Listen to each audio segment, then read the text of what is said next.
Hi hello नमस्कार, कैसे हो आप लोग। बस थोड़ी सी चर्चा करते हैं ज़िंदगी के बारे में, कुछ टॉपिक को लेकर जिनसे अगर हम रूबरू हो पाए तो अच्छा होगा हम सब के लिए, मेरे लिए और जो मुझे सुन रहे हैं उन सब के लिए। तो जो टॉपिक मैं आज ले रहा हूँ वो टॉपिक है the meaning of life. Actually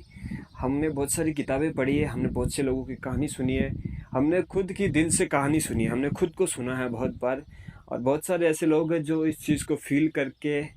और चीज़ों को समझ करके अपनी एक डायरी लिखते हैं, किताब लिखते हैं, जिससे दूसरे लोग जो होते हैं रूबरू होते हैं, जो एक्चुअली खुद को रियलाइज़ नहीं कर पाते, जो खुद को मेंटेन नहीं कर पाते, या समझो तो the purpose of life, the meaning of life,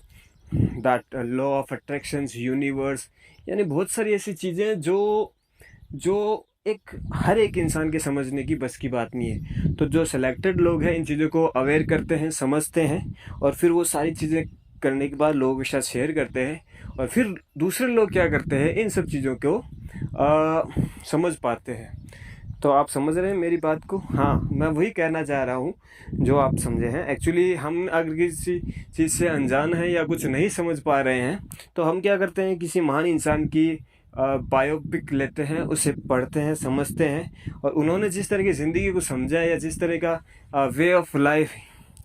ज़िंदगी का जो भी नज़रिया है, तो उन्होंने जिस तरीके से खुद को देखा समझा, तो उसी के अकॉर्डिंग हम उन चीज़ों को जानने की कोशिश करते हैं, और शायद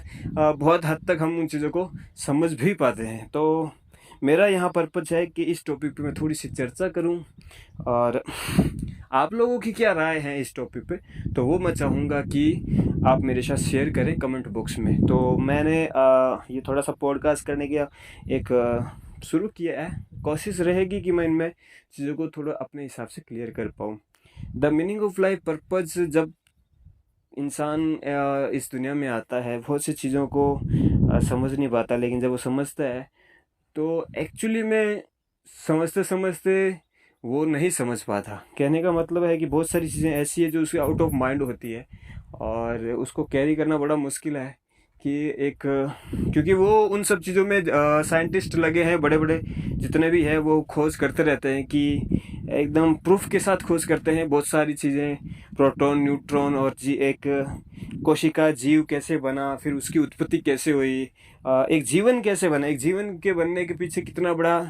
किन किन योगों का योगदान रहा है, किन किन एलिमेंट्स का योगदान रहा है, और इस प्लेनेट पर जीवन कैसे आया और कितने साल पुराना रहा है, और इस जीवन को बनाए रखने के लिए किन किन चीज़ों का बहुत बड़ा योगदान है।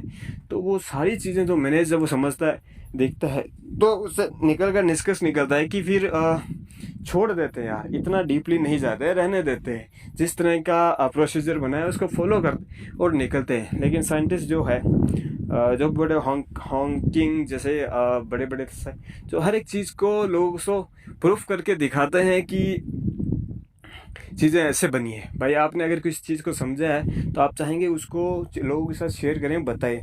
लेकिन उसका उतना कोई मतलब नहीं रह जाता जितना, क्योंकि लोगों को कोई फ़र्क नहीं पड़ता कि ज़िंदगी कैसे बनी है, लोग कैसे जिस तरह की ज़िंदगी बनती है, जीवन बना है, और उस तरह के जीवन को जी कर निकल लेते हैं उस प्रोसीजर को फॉलो करके। तो मीनिंग ऑफ लाइफ एक जीवन को बनाए रखने के लिए कोशिश रहती है कि दूसरे जीव को बनाकर कोशिश करें कि वो अच्छे से वेलबींग रह सके, अगर वो न रह रहा हो या फिर वो किसी तरह की ट्रबल फेस कर रहा हो। लेकिन ये बहुत ही डीप पॉइंट है, डीप चैप्टर बोलो तो, या डीप एक्चुअली कुछ शब्द मैं भी नहीं प्रोनाउंस कर पाता हूँ, क्योंकि बस शब्द मिलते ही नहीं है अपनी डिक्शनरी में। तो होपफुली कि हम सबको कोशिश करनी चाहिए चीज़ों को समझने की, और उन सब चीज़ों को कोशिश करने के बाद यही रहता है कि सारी चीज़ें क्लियर होने के बाद हमें किसी भी बात का गम नहीं रहता, या एक उदासी नहीं रहती कि प्रॉब्लम्स क्या है, फेथ क्या है ना, लक क्या है, सैडनेस क्या है, हैप्पीनेस क्या है, इन सब चीज़ों को कोई मतलब नहीं रहता। सो thank you so much, again मिलते हैं नेक्स्ट वीडियो के साथ। तब तक के लिए खुश रहिए, गुनगुनाते रहिए, अपनी ज़िंदगी को और हसीन करने के लिए कुछ ऐसी काम कीजिए जो जिनमें आपका मन लगता। जैसे मुझे वैल्यूबल चीज़ों को लेकर बोलने का बड़ा मन है, लेकिन मैं उन चीज़ों को कितना क्लियर कर पाया हूँ ये क्लियर करना या बताने का जिम्मा मेरे से जो सीनियर है उन सब लोगों के लिए है। तो आज बहुत ज़्यादा हवा चल रही है और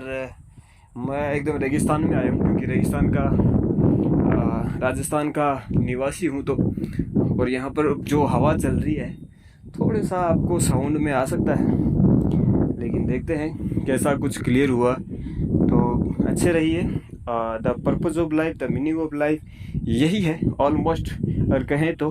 खुद को मेंटेन करना, खुद की प्रगति को समझना, यूनिवर्स के नियमों को समझना, नेचर के जो जितने सारे रूल्स रेगुलेशन है उनको समझना ये ज़रूरी है। और चीज़ों को जितने अच्छे तरीके से क्लियर करेंगे तो हम खुद को समझ पाएंगे। और जब हम खुद को समझ लेते और नेचर में जिस ढाल अगर हम ढल जाते हैं या समझ लेते हैं तो हम दूसरों को जो नहीं समझ रहे उनको प्रोटेक्ट करते हैं, उनको संभालते हैं, ठीक है, और दूसरे जीव को बनाए रखने की कोशिश करते हैं। यानी अपने जीवन की रक्षा करके दूसरे जीवन को बनाना और उस जीवन की प्रोसीजर को आगे ट्रांसफॉर्म करना, यही हमारी प्रकृति, ये नेचर है और ये यूनिवर्स का एक बहुत बड़ा कॉन्ट्रीब्यूशंस है। तो इस चीज़ को आई थिंक आप लोग क्लियर कर चुके हैं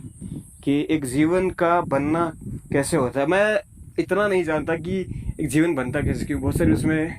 सेल्स वगैरह या जीव विज्ञान के बारे में अगर मैं बात करूं तो डेप्थ नॉलेज नहीं है, बट जितना मैं सेंस कर पाया हूँ वो चीज़ें क्लियर करने की कोशिश करता हूँ। This is the only on my things. ये मेरा खुद का पर्सनल एक अपना एक पॉइंट ऑफ व्यू है कि सही गलत का फैसला तो आप इस लेवल को कहाँ तक समझते हैं बस वो शेयर कर सकते हैं, ठीक है। So thank you so much, bye bye.